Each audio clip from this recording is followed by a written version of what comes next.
उपस्थित पत्रकार मित्र, आदरणीय भाऊ, व्हाईस चेअरमन संगीताताई, सर्व उपस्थित संचालक, परत सागर भैया, अनिल पाटील आणि मित्र, आपल्या सगळ्यांना माहिती आहे, नुकतीच परवा माळेगाव सहकारी साखर कारखान्याची सार्वजनिक पंचवार्षिक निवडणूक पार पडली. तिथं आदरणीय अजितदादांच्या नेतृत्वाखाली निळकंठेश्वर पॅनलचे 21 पैकी 20 उमेदवार निवडून आले. चांगल्या मताधिक्यानं निवडून आले आणि व्यवस्थित निवडणुकीचा मतमोजणी कार्यक्रम पार पडला. त्यानंतर चेअरमन निवड झाली आणि चेअरमन निवडीनंतर परवा काहीतरी सांगलीला आभाराची सभा झाली. त्याच्या आधी आपली आभाराची सभा झाली. परंतु परवाच्या सांगलीच्या आभार सभेमध्ये जुन्या लोकांनी जे काही मतं मांडली ती या वर्तमानपत्रामध्ये पूर्णपणे छापून आलेले आहे आणि वाचल्यानंतर सहकार वाचवायला निघालेली माणसं अशा पद्धतीनं कसं बोलतात. सहकार बचाव पॅनलचे माणसं त्यांची धडाधड 21 पैकी 20 उमेदवार मतदारांनी पाडले, नाकारले. निळकंठेश्वर पॅनलला मतदारांनी 13,000 मतं दिली. एकूण मतदान आपले 19,700 ना, म्हणजे जवळपास 5,500-6,000 त्यांना 5,500 दरम्यान मतं मिळाली. त्याच्या उलट निळकंठेश्वर पॅनलला 13,000 मतं मिळाली आणि इतक्या प्रचंड मताधिक्यानं निवडून आल्यानंतर निवडणुकीच्या वेळी ज्यांनी घरपोकतीनं उद्गार काढले होते, काही घोषणा केल्या होत्या की 20 आमचे होतील, तुमचे 20 झाले तर आम्ही राजकारण सोडून देऊ, असं कारखान्याचे माजी चेअरमन रंजन काका यांनी जाहीर केलं होतं. आपण वर्तमानपत्रातही छापलं होतं, बरोबर आहे ना. आणि त्याचा उलटा प्रकार झाला. आता राजकारण कोणी सोडायचं, तर हे ज्याचं त्याला कळायला पाहिजे. आपण सहकार्याच्या निवडणुका करतो आहे. सहकारी साखर कारखाना हा कुठलाही असला, माळेगाव तर प्रसिद्धच आहे की हा 20,000 लोकांच्या शेतकऱ्यांच्या कुटुंबाचा चरितार्थ चालवणारा हा अत्यंत महत्त्वाचा साखर कारखाना आणि त्याच्यावर लोकांची श्रद्धा आणि अत्यंत काळजीपूर्वक यांनी वारेमाप काही विधानं केली असली तरी आमचा माळेगावचा मतदार हा सभासद मतदार हा अत्यंत जागरूक आहे. पवित्र असं अधिकार जो राज्यघटनेने दिलेला आहे तो अधिकार बजावण्याकरता 10 पैसे देखील कोणी घेणार नाही. या मनोरचनेचे या विचाराचे सगळे सभासद असताना त्या सभासदांच्याबद्दल सभासदांची बदनामी करायची ही आम्हाला कधी आम्ही खपवून घेणार नाही. सभासदांची बदनामी त्यांना त्या भाषेत केली, काहीतरी आर्थिक विषय मांडलेला आहे त्यांनी आणि ही सभासद बदनामी आहे. त्या बदनामी सभासद केल्याबद्दल आम्ही त्यांचा निषेध करतो. त्यांनी मग मी सांगितलं की बाबा 20 झाले, नमस्कार, 20 झालं तर राजकारण सोडून देईल, अशा प्रकारचं त्यांनीच केलेल्या घोषणा त्यांनी अंमलबजावणी करावी तर राजकारणामध्ये शिस्त राहते, तुम्हाला बोलायचा अधिकार राहतो. आणि असा अधिकार काही नसताना जे काही त्यांनी मांडलेले स्टेटमेंट दिलेले तर त्यांनीच सगळ्या काही सभासदांना RJDकडे पुण्याला घेऊन गेले, मोर्चा नेला. 550 सभासद मोर्चा नेला. सभासद किती होते कोणाकडे 50 लोक होते. मुख्यमंत्र्याचं पत्र त्यांनी आणलं, पत्र तिथे दाखल केलं आणि पत्र दाखल केल्यानंतर यशवंतराव माने म्हणजे निवडणूक निर्णय अधिकाऱ्याची नेमणूक केली की त्या दिवशी सुद्धा बसून त्यांनी करून घेतली अधिकाऱ्यांच्याकडून. मग आता अधिकाऱ्यांनी हे निर्णय कोणाचे, तुमचेच अधिकारी आहेत. निवडणूक निर्णय अधिकारी तुमचेच, त्यांचेच निर्णय. आता तुम्ही म्हणताय 36 तास निवडणूक मतमोजणी चालली, ते 18 तास चालले असेल तर निर्णय बदलला असता. आता काय निर्णय बदलला असता? अधिकारी तुम्ही नेमलेले होते. तुम्ही नेमलेले नव्हते. तुमच्या समाधानावर तुम्ही मुख्यमंत्र्याला पत्र आणून दिलं होतं आणि त्या पत्रानं ती नेमणूक केली होती. त्या अधिकाऱ्यांना आम्ही कोणी ओळखतही नव्हतो. आणि काय सांगू, आणि मतमोजणी करताना काही लोकांनी अगदी प्रत्येक बॅलेट पेपरचे फोटो घेतले होते आणि ते फोटो घेऊन होईपर्यंत अगदी ठीक आहे म्हणल्यानंतर मग ते पण इतक्या त्यांचेच कार्यकर्ते काय म्हणाले, दशरथराव काय राऊत साहेब, राऊत साहेब ते तर म्हणाले ह्यावेळी मतमोजणी इतकी चांगली समाधानकारक झाली की प्रत्येक बॅलेट पेपर आम्हाला मनसोक्त बघता आला, आमची खात्री करता आली आणि इतक्या तुमचेच कार्यकर्ते सांगतात चांगली मतमोजणी झाली आणि हे तुम्ही सगळ्या बाजूने ओरडताय. तर अशा पद्धतीनं खोटी स्टेटमेंट करणं हे त्यांचं वैत आहे. अजित पवार यांनी महापाप केलं. दादा त्याच्यावर त्यांचं स्टेटमेंट देतील, परंतु सकाळी माझा फोन झाल्यावर दादाने सांगितले माझं सेशन चालू आहे, मला वेगळे तिकडे येता येत नाही, तरी तुम्ही सगळे संचालक गृहामध्ये बसून आपली जे काय वस्तुस्थिती आहे ती कथन करा, त्यांनी उत्तरं द्या. समाजामध्ये हा संदेश चुकीचा जाणं आपल्या समाजात सहकार्याच्या दृष्टीने हे परवडणार नाही. सहकाराला योग्य शिस्त लागलीच पाहिजे आणि त्याकरता सहकारामध्ये चुकीचं कोणी बोलत असेल, खोटं कोणी बोलत असेल तर ते आपण खपवून घ्यायचं काही कारण नाही. आणि त्यानुसार मग आपण सर्वांनी इथं येऊन आपल्याला यांनी परत आणखी त्यात याच पेपरमध्ये बातमी आहे त्यांची, एक्सपान्शन करा, सीझन अलीकडे कमी दिवस आले, 3 महिने 4 महिने दरम्यान सीझन संपतो. कारण वाढीव कॅपॅसिटी बरोबर आहे, सगळ्यांची आता कॅपॅसिटी वाढलेली आहे, त्यामुळं कमी दिवसामध्ये क्रशिंग संपतं आहे. तर आता ह्यांनी एक्सपान्शन करून ठेवलं, ते एक्सपान्शन आता कुठे 3-4-5 ह्या 4-5 वर्षांमध्ये भाऊ आपण काम करून तो कारखाना चांगला चालायला लागला. मग इतकं चांगलं एक्सपान्शन तुम्ही केलं तर तुम्ही 7.5चं एक्सपान्शन करून कारखाना फक्त 6,432 वर चालवलं तुम्ही, म्हणजे 50% 55% दरम्यान तुम्ही कारखाना चालवला.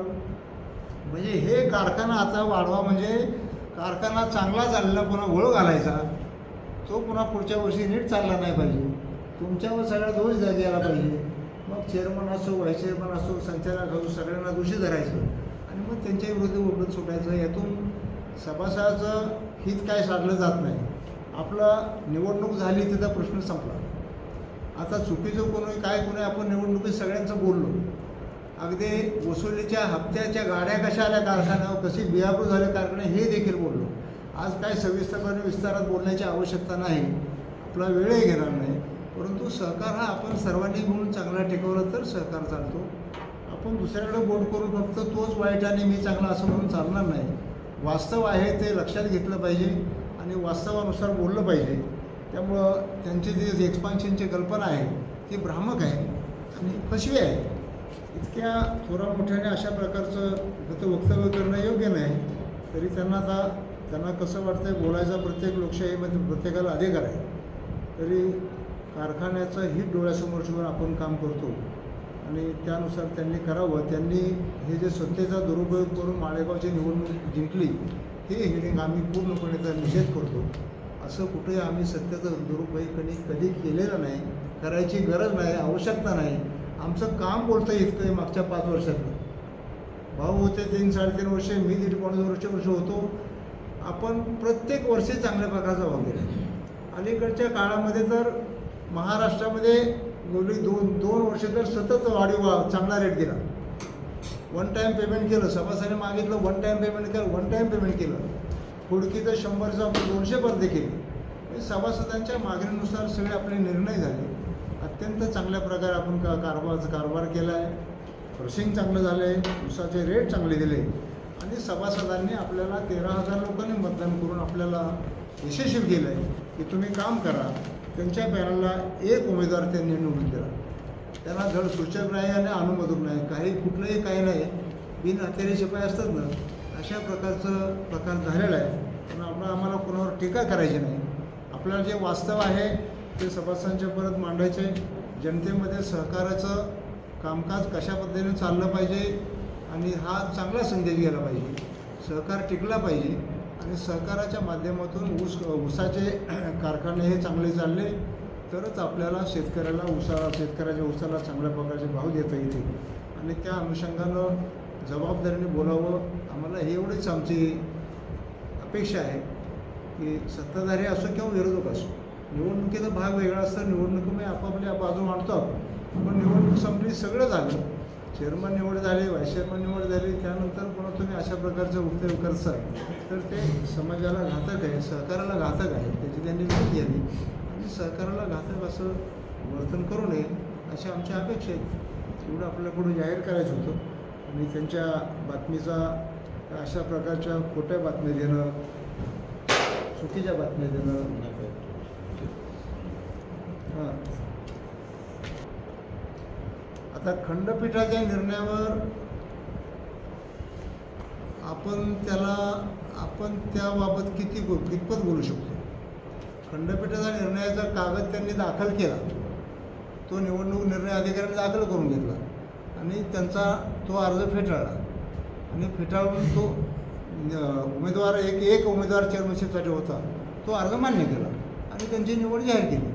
परंतु त्यांचं म्हणणं आहे की आम्ही ह्या खंडपीठाचा, औरंगाबाद खंडपीठाचा निर्णय दाखल करत होतो म्हटल्यानं त्याने केला आहे दाखल, मला केलं आहे ना, दाखल केलेला आहे, पण त्याचा विचार होईल त्याचा काय असेल. निवडणूक निर्णय अधिकाऱ्यांनी अर्ज उशिरा आला असं कारण नोंदवलं होतं त्या दिवशी. आणि सगळ्यात महत्त्वाचं की अर्ज उशिरा आला ते मान्य आहे, अर्ज उशिरा आला, त्यांचा 5 मिनिटं उशिरा आला आणि तोपर्यंत निर्णय झाला होता आणि अर्ज उशिरा आला तरी दाखल करून घेतलाय तो, त्याचं होईल काय निर्णय. सगळ्या निवडणूक प्रक्रियेत आता तुम्ही जसं म्हणालात की यशवंत माने हे त्यांनीच नियुक्त केलेले अधिकारी होते, असं सगळं निवडणूक प्रक्रिया पूर्ण चांगली होती. मात्र त्यांनी परवाच्या सभेत असा आरोप केलेला आहे की ज्यावेळेस मतपत्रिका मोजण्याचं काम होतं, 25-25चे गट्टे बांधले जात होते, त्यावेळेस राष्ट्रवादीला काही मतदान होईल असे काही मतपत्रिका त्यामध्ये विकसित केल्या जात होत्या आणि त्याची मतमोजणी काय केलं जातं, 25-25चे गट्टे बांधले त्यामध्ये राष्ट्रवादीच्या उमेदवारांना मतदान असलेल्या पत्रिका त्यामध्ये मिसळल्या जात होत्या, असं 4 टेबलवर त्यांना आढळून आलं असं त्यांना आरोप केला. दुसरी गोष्ट की यशवंत माने आणि त्यांचे जे सहाय्यक निवडणूक निर्णय अधिकारी आहेत त्यांना काही लोकांना 30 लाख रुपये आणि काही लोकांना 60 लाख रुपये दिलेले आहेत, त्याच्यावर काय. हे मी आता आश्चर्यकारक तुमच्याकडून हे ऐकलं, हे पूर्णपणे खोटं आहे. असा प्रकल्प कुठं होत नसतो. हे मतमोजणी आहे, मतमोजणीमध्ये काही हे बघा, एकही अर्ज नाही, पुनर्मोजणीचा एकही अर्ज नाही, फेरमोजणी घ्यायचा कोणाचा अर्ज नाही, तक्रार कुणाची नाही, कुणाचं काय म्हणणं नाही, कुणी दाखल केलेलं नाही आणि त्यांचे लोक म्हणतात अत्यंत चांगली मतमोजणी झाली, समाधानकारक झाली. आणि हे कशाचं काय एकाच तरी अर्ज यायला पाहिजे मतमोजणीमध्ये.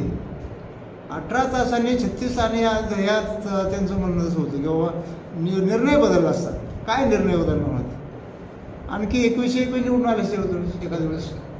हा बदल झाला असा एवढाच झाला असता ना. हे काय 20 उमेदवार निवडून आले पडले असते काय, काहीतरी बोलायचं म्हणते हे नाही. असे पैसे वगैरे कोणी दिलं म्हणतात, हे चुकीचं आहे सगळं. असं हे कोणी यंत्रणा वापरली का, कारण 6,500 लोकांचं आकडा सांगतात की 6,000 लोक कार्यक्षेत्राच्या बाहेरची लोक इथं काम करत होती निवडणुकीच्या काळामध्ये. त्यामध्ये शिक्षण संस्था त्यांनी आधीच वाचून दाखवली, शिक्षण संस्था आहे, बाकी ज्या काही वेगवेगळ्या संस्था आहेत, अजितदादांच्या अखत्यारीतल्या सार्वजनिक पाटबंधारे विभागाचे अधिकारी आहेत, ते सगळे 6,500 लोक काम करत होते निवडणूक प्रक्रियेत, सभासदांशिवाय आणि कार्यकर्त्यांशिवाय. निवडणूक प्रक्रियेत ज्यांची जबाबदारी आहे ते काम करणारच की, पण ज्यांची जबाबदारी नाही ते कसे काम करतील, ते नेहमीच काम करतात. तर निवडणूक आली की निवडणुकीत संबंधीचे लोक अधिकारी असतात, त्यांना काम करावं लागतं. त्यापेक्षा वेगळं कुठं काय तर तुमच्या निवडणूक प्रचाराची पद्धत असेल, कुणाचे कसे असेल, कुणाचे कसे, ते राबवण्यावर आहे. तुम्ही कसे राबवणार, तुम्ही वैयक्तिक घरगुती राबवताय, तुम्ही कुठं गटागट राबवताय, की तुम्ही आणखी सहकाराच्या माध्यमातून कुठं काय सहकाराच्या कार्यकर्त्यांना विनंती करून का प्रचार करायला लावताय, अशा पद्धतीने राबतील. हे निवडणूक आहे, तुम्हाला प्रचाराची पद्धत कशी, ह्याला काय बंधनं सरकारच्या शासनाला असतील नियमाची ती पाळली पाहिजे. पण बंधनं मोडून काय आपण चुकीच्या मार्गाने कधी गेलो नाही कुठे, आपण योग्य मार्गे प्रचार केला. कारखान्याचा विस्तार करायचं असं म्हटलं किंवा कारखान्याचा विस्तार नाही, विस्ताराचं कसं आहे आता, विस्तार हा ज्या त्या कारखान्याच्या कामाच्या संदर्भात आवश्यक आहे का, त्यासाठी विस्तार करायला त्याला संचालक मंडळाने चर्चा करून तो जनरल बॉडीकडे जावा लागतो. कारखान्याचा विस्तार बरोबर जनरल बॉडीकडे जावा लागतो आणि वार्षिक सर्व सभेजमे किंवा तुम्हाला स्पेशल जनरल कॉल करता आली, ती गरज पडली ती कॉल करता येते आणि विशेष सर्वसाधारण सभा बोलून तुम्हाला तो निर्णय घेता येतो. परंतु एवढ्या 2-3 महिन्यामध्ये 2-3 महिन्याच्या अवधीमध्ये एक्सपान्शन करणं वगैरे ह्या कपोलकल्पित आहे सगळे. कारण चांगला कारखाना आता रुटीनला आलेला, चांगला आपल्या रिकव्हरी चांगली आहे, क्रशिंग चांगलं आहे, रेट आपण 9,000 क्रशिंग करतोय आता आणि त्यात आपण कुठंतरी काहीतरी मशिनरी काढायची, खर्च वाढवायचा आणि नवीन पुन्हा काय करत बसायचं आणि ह्यात पुन्हा वेळ जाणार आणि त्यातून पुन्हा ह्यांच्या एक्सपान्शनला जे 4 वर्ष वायाला गेली ते पुन्हा शेतकऱ्यांनी 3-4 वर्ष वाया घालवायचे का? आपल्या गरज आहे का? मागच्या वर्षी देखील ऊस कमी असताना आपण 11 लाख 21,000 केले, यावर्षी आपण 13-14 लाखापर्यंत जाऊ शकतो. आता यावर्षी पाऊस चांगला झाला आहे, लागणे लवकर झालेलं आहे मागच्या वर्षी, त्यामुळं आपण ऑक्टोबर अखेरला किंवा ऑक्टोबर अखेर 15 ऑक्टोबर दरम्यानचं कारखाना सुरू करू शकतो. अशी अवस्था आहे. ऊस यावर्षी उपलब्ध चांगला आहे, त्यामुळे यावर्षी क्रशिंगही चांगलं होईल, आपला क्रशिंग रेट चांगला आहे, आपल्याकडे बाकी सगळे कारखान्याची कार्यक्षमता पूर्णपणे चांगली आहे. त्यामुळे आज रोजी आता मला वैयक्तिक सांगता येणार नाही तुम्हाला क्षमतेचे, परंतु त्याला संचालक मंडळाने विशेष ठराव करून आपल्याला जर गरज आहे तर त्याला विशेष सभा बोलवून तर तो निर्णय घ्यावा लागतो. ती वेळ नाही आता आणि आपलं एक्सपान्शन करून किती दिवस झाले. मग एक्सपान्शन करणं तुम्हाला आवश्यक वाटत होतं तर तुम्ही 7.5च्या 10,000चं केला, 10,000 करायला पाहिजे. ते का नाही केलं तुम्ही? काहीच अडचण नव्हती. मग तुम्ही आधी काहीतरी अर्धवट काम करून ठेवता आणि आता सांगता एक्सपान्शन करा. तर हे त्यांचं व्यवहाराला धरून नाही, आमच्या दृष्टिकोनाचं चुकीचं आहे. जर तुम्हाला एक्सपान्शनची गरज वाटते आणि एक्सपान्शन नाही केलं तर लगेच आम्ही तुमच्या दारात आलोच असं तुम्ही दमदाटीची भाषा करत असाल तर तुम्ही का नाही 10,000चं केलं? तुम्हाला कुठला दूरदृष्टी तुम्हाला कोणती आहे? किती वर्षे काम करता तुम्ही? आज 30-40 वर्ष सरकार कारखानदारी काम करताय. मग काम करणारे माणसं असे बोलतायत. मग 4 वर्षापूर्वी एक्सपान्शन केलं ते आणखी 2,500 का नाही वाढवलं? 10,000 करायला पाहिजे, 15,000 करायला पाहिजे. कळतंय ना आता आसपास आपल्याकडे गेटकेन भरपूर आहे, आपल्याला कमी वेळामध्ये जास्तीत जास्त क्रशिंग करणं ही काळाची गरज आहे, ते आम्हालाही मान्य आहे. कारण सगळे कारखान्याचा एक्सपान्शन त्याचं सगळ्यांचे एक्सपान्शन वाढलेलं आहे. सगळ्यांचं कोणाचं 15,000, कोणी 20,000, कोणी 10,000, 15,000 रोजचं क्रशिंग करतायत आणि त्यामुळं उपलब्ध ऊस लवकर संपतो आहे. लवकर संपल्यानंतर ज्याचं क्रशिंग डेली क्रशिंग जास्त आहे त्या कारखान्याचं क्रशिंग वाढणार हे काय निसर्गाचा नियम आहे. आणि क्रशिंग भरपूर झालं तर आपले ओव्हरहेड्स कमी होतात, सभासदांना रेट चांगला, ऊसाचा रेट चांगला बसतो, खर्च डिवाईड केला जातो आणि त्यामुळे ती गरज आहे. परंतु आत्ता ती वेळ नाही आणि त्याच्याकरता आपण संचालक मंडळ बसून विचार करतील आणि त्याच्यावर काय निर्णय होईल त्यानंतर पुढचा भाग येतो. आता सांगितलं की असं सांगितलं जातं आहे की चुकीचं काम झालं तर आम्ही तुमच्या दारात आलोच. पण परवा एक बैठक झाली आगार मेळावा, त्यामध्ये शॅडो संचालक मंडळ करायचा निर्णय झाला. म्हणजे जसं तुम्ही सत्ताधारी संचालक मंडळ आहे तसं विरोधी संचालक मंडळ काम करणार आणि ते तुमच्या निर्णयाला विरोध करणार असं आहे. शॅडो संचालक मंडळाची संकल्पना होती का इतके दिवस? सहकारामध्ये आणि लोकशाहीमध्ये विरोधक सक्षम असलं पाहिजे या मताशी आम्ही सहमत आहोत. पण सक्षम म्हणजे कसंही धांगडधिंगा घालायचं नाही. सक्षम कशाला म्हणायचं? 20-1 झालं आम्ही राजकारण सोडलं पाहिजे. मग तुम्ही आता शॅडो संचालक मंडळ करायला चालला, अजून काही 4-4 मंडळ करा की ते कोणाला बंदी येतं? तुम्हाला काय कशा पद्धतीनं काम करायचं तुमच्याकडे आहे ते तुम्ही करा. बापू, आजपर्यंत म्हणजे मागील 1 महिन्यापूर्वीपर्यंत माळेगावचा सभासद सुज्ञ, जागृत किंवा पांडुरंगरूपी सभासद होता. परंतु या निवडणुकीचा निकाल लागल्यानंतर किंवा निकालापूर्वी थोडंफार चर्चेत होतं की लक्ष्मीचं दर्शन घ्या आणि मतदान करा. परंतु निवडणुकीनंतर मतदारांनी पैसे घेऊन मतदान केलं असा आरोप केला जातो आहे. म्हणजे हा सभासद जो सुज्ञ होता तो सुज्ञ आहे की नाही? तो आरोप खोटा आहे सगळा. मुळात सभासद कारखान्याचा, सहकारी कारखान्याचा सभासद माळेगावचा असो, सोमेश्वरचा असो, छत्रपतीचा असो, हे मतदान करताना अत्यंत विचारपूर्वक मतदान करतात. त्यांचा प्रपंचाचा प्रश्न असतो. हा कारखाना चांगला चालला पाहिजे, इथं चांगले काम करणारी माणसं आली पाहिजेत.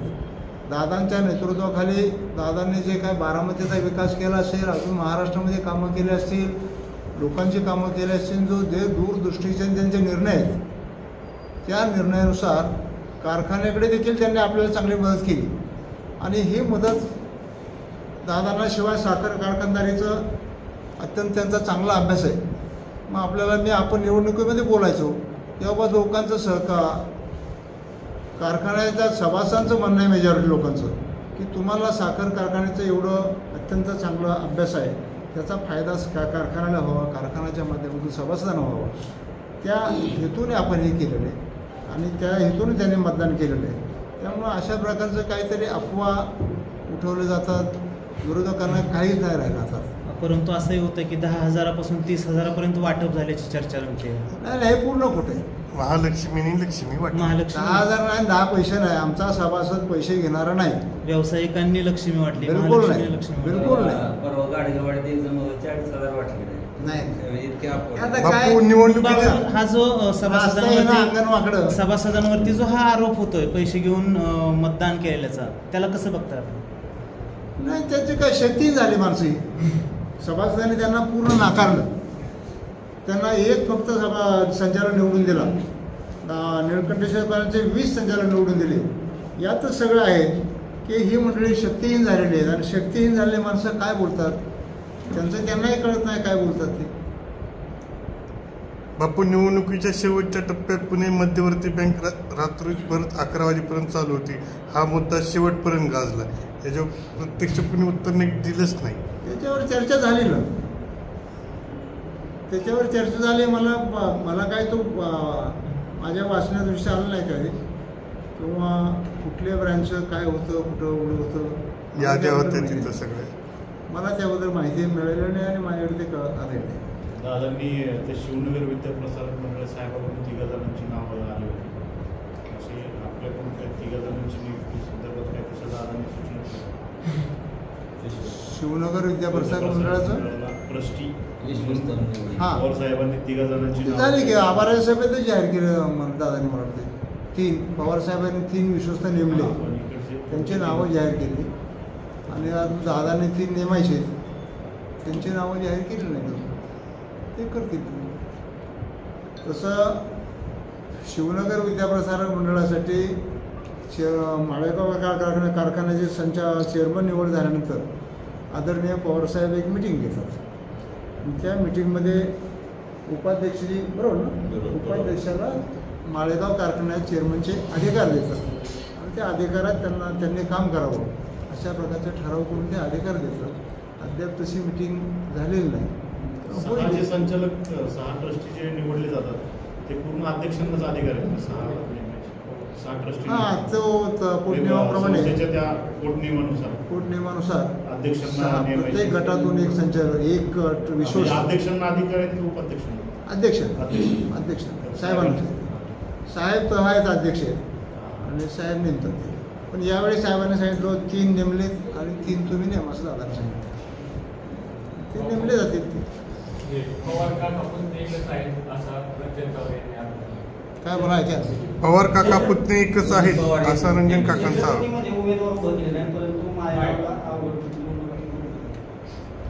आवर्जून पॅनल दिला असं त्यांचा दावा. आणि दोघे एकच असल्याचं सिद्ध झालं. छत्रपती कारखान्याला त्यांनी पॅनल दिला नाही.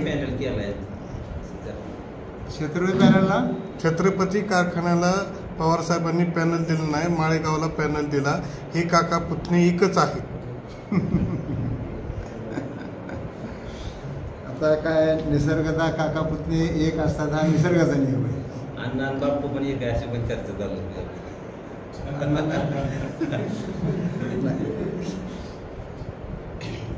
छत्रपतीला का पॅनल केलं नाही त्याचा त्यांना माहिती. आणि छत्रपतीला जे पॅनल झालं त्या पॅनलला प्रचंड मताने हे पॅनल निवडून आलं. अजितदादांचं पॅनल, दादा पृथ्वीराजाचं आणि बर्णे बाबा, या तिघांचं त्या पॅनल होतं. ते पॅनल अत्यंत प्रचंड मताने 6 6,000च्या पुढचे निर्णय आलं. सहकारातलं एक रेकॉर्ड झालं ते. आणि इथं सहकारामध्ये ज्यांचा विश्वास सभासद असतो, श्रद्धा असते, कामावर विश्वास असतो, किंवा सहकार आता छत्रपती अडचणीत आहे, अडचणीतला कारखाना वर काढायचा म्हणजे इथं कोण पाहिजे. आणि त्यानुसार त्यांनी ह्या तिघांच्या नेतृत्वावर विश्वास ठेवून मतदान केलं. आणि त्यात काय काकापत्नी वगैरे त्यात काय तसा काय भाग नाही. एक शेवटचा प्रश्न विचारलो. शिवनगर विद्याप्रसाद माळेगाव कारखान्याचा तर इथून पुढं आपली काय अजून म्हणजे आता तुमच्या ह्याच्यात चालू चांगले त्याची आता अजून नवीन काय एक्सपान्शनचं किंवा आता नवीन जी संचालक मंडळ आहे त्यांच्यावर काय काय जबाबदारी त्याला तसाच प्रश्न आहे माझा. दादा जरी म्हणत असतील आता चेअरमन आहे तरी त्यांना मर्यादाच राहणार आहे. शिवनगर विद्याप्रसारक मंडळाचा आपण विचार कसं राहणार आहे? शिवनगर विद्याप्रसारक मंडळाच्या बघा आता प्रसंगानुसार आपण प्रश्न उभा केला. हे मागचं आता संचालक मंडळ जे मुदत संपली ते निवडून आलं, भाऊ चेअरमन झाले, त्यावेळी 12 महिन्याचा पगार थकलेला होता. बरोबर? 10 ते 11 महिने 11 महिन्याचा 10 ते 11 महिन्याचा पगार हे पगार देखील करू शकले नाही. आणखी रामायण वाचलं तर खूप प्रचंड आहे, करोडो रुपयाचा यांचं कुठं काय हिशेब लागत नाही. आणि 11 महिन्याचा प्रचंड तुम्ही पगार करू शकत नाही शिवनगर विद्याप्रसारक मंडळाचा, टीचिंग नॉन टीचिंग. त्या लोकांनी कसं काम करायचं? त्यांनी असं सांगितलं होतं की शासनाकडून जी काही देणी होती कॉलेजला येणारी, संस्थेला येणारी, ती वेळेत येत नव्हती कोविडच्या काळात, आणि त्यामुळं हे पगार रखडले होते. असा एक त्यांचा कोविडच्या काळामध्ये 2 महिने राहिले, आणखी तरी 8-10 महिने राहिले ना. तुम्ही काम जिथं करता तिथं तुमची जबाबदारी आहे. 2 महिने आपण ठीक आहे गृहीत धरू, पण आणखी 10 महिन्याचा किंवा आणखी 8 महिन्याचा पगार कुठे गेला? पगार केले नाहीत, शिस्त नाही कुठे ठेवली, दर्जा ठेवला नाही. आम्ही ह्या 5 वर्षामध्ये सगळ्या कॉलेजला गव्हर्निंग बोर्ड ऑफ गव्हर्नन्स नेमले, प्रत्येक कॉलेजला. तुमच्या डिग्री कॉलेजला वेगळं बोर्ड ऑफ गव्हर्नन्स नेमलं आहे, फार्मसीला वेगळे नेमलं आहे, मॅनेजमेंटला वेगळे नेमलं आहे, पॉलिटेक्निकला वेगळं नेमलं आहे. याला अध्यक्षपद आता PGPनी होकार दिला नाही, पण त्यांच्याकडे आम्ही प्रस्ताव मांडलेला आहे की तुम्ही डिग्रीला अध्यक्ष व्हा. माशेलकर साहेब इतके तज्ज्ञ शास्त्रज्ञ ते आपल्याला फार्मसीला लाभले. एक मिलिंद जगताप अत्यंत हुशार, त्यांचा जवळजवळ 3,000 कोटीचा टर्नओव्हर आहे सॉफ्टवेअरचा. तसे अध्यक्ष आपल्याला मिळाले पॉलिटेक्निक कॉलेजला अध्यक्ष म्हणून. आणि ह्या लोकांच्या अध्यक्षाखाली आपण आता काम करतो आहे. कॉलेज रिझल्ट चांगले आहेत. आपण तिथं टीचिंग ऑडिटची पद्धत नवी सुरू केली आणि त्यानुसार त्या कॉलेज खूप चांगला आता दर्जेदार आपल्याला चांगलं चालतं आहे. कॉलेज ते लांबून विद्यार्थी आपल्याला ॲडमिशन करता येत आहे. बापू, नीरा नदी प्रदूषणाचा मुद्दा या निवडणुकीमध्ये प्रचंड गाजला. येणाऱ्या काळामध्ये काय भूमिका? प्रदूषणाच्या मुद्द्यावर परवा दादांनी भाषणात सांगितलं की माळेगाव नगरपंचायत त्यांनी काही निधी दिलेला आहे, त्यामुळं तो प्लॅन्ट STPचा प्लॅन्ट त्यांनी उभा करायचा आहे. आणि आपल्या STPकडे अजून एक दादांच्या डोक्यात आणखी एक STP प्लॅन्ट उभा करायचा आहे. आणि मला वाटतं येळे वर्षी तिकडे काहीतरी येळे आता काय झालं, परवा आम्ही साईट पाहिली आणि त्या साईटमध्ये असं दिसून आलं शिवराज होता.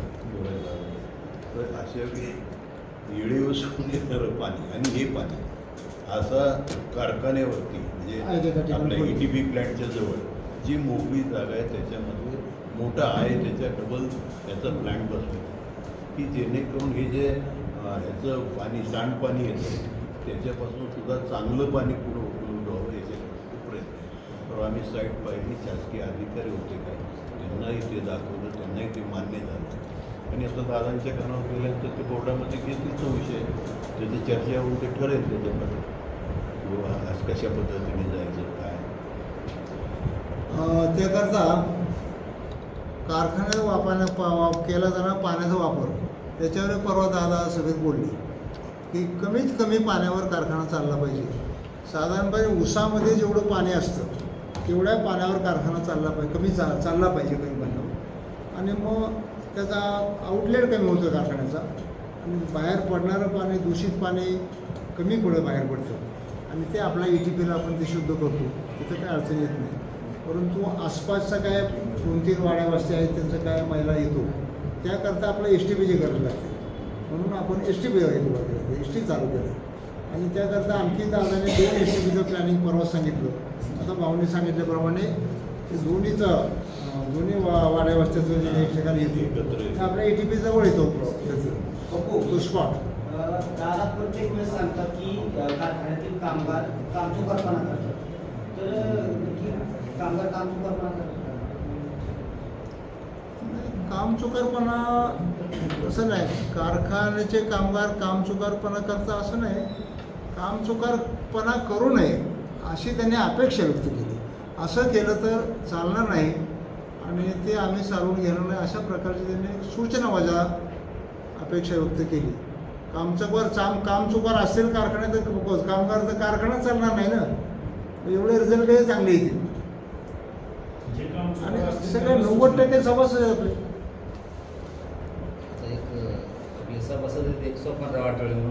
काम करण्याचं घोषणा करतो किंवा जे काय अपेक्षित आहे कालानुरूप त्या अपेक्षेप्रमाणे जे काय गरजेचं आहे ते करतो आपण सगळं. आता कुठं तुमचा केनयार्ड एरिया आपला केनयार्डचा एरिया आहे, केनयार्डच्या एरियामध्ये आपल्याला कॉम्प्युटिंगची गरज आहे. मागच्या वर्षी आपण 1 वर्षापूर्वी एस्टिमेट पण केलं, टेंडरही काढलं होतं, ते राहिले काम ते करावं लागेल. केनयार्डच्या संदर्भात शिशुविहारची शाळा पाडावी असं परवा केनयार्ड मोठं करावं असं सांगितलं. शिशुविहारची शाळा आहे, बिल्डिंग आहे ती तिथली पाडायची आणि केनयार्ड मोठं होईल म्हणजे विस्तार करायचा असं. बापू भाऊ त्यांनी त्या दिवशी सांगतं आभार प्रदर्शन सभा घेतली होती ना त्यावेळेस म्हणजे KDRसाठी शाळा पाडावी, त्यातले जे 100 विद्यार्थी ते शेजारच्या शाळेत शिफ्ट करावे आणि जी नवीन चाळ बांधणार आहे ती 50%च बांधावी, 50% तिथं लोक राहत नाही. आता त्या शाळेला आत्ता त्याला मला वाटतं मान्यता आत्ता मिळाली. ग्रांटेबल ते शाळा आत्ता ग्रांटेबल झाली 1 वर्षभरापूर्वी, आता झाली अजून काय थोडेफार या वर्षी होते. आता ग्रांटेबल ती शाळा झालेली, ते विद्यार्थी वाढतील, मुलांची शिक्षणाची सोय होईल आणि कमी जागेमध्ये ते भरपूर बांधकाम येते. त्यामुळे ते पाडणं वगैरे तसं काय अजून चर्चा नाही, तसं काही प्रश्न आलेला नाही.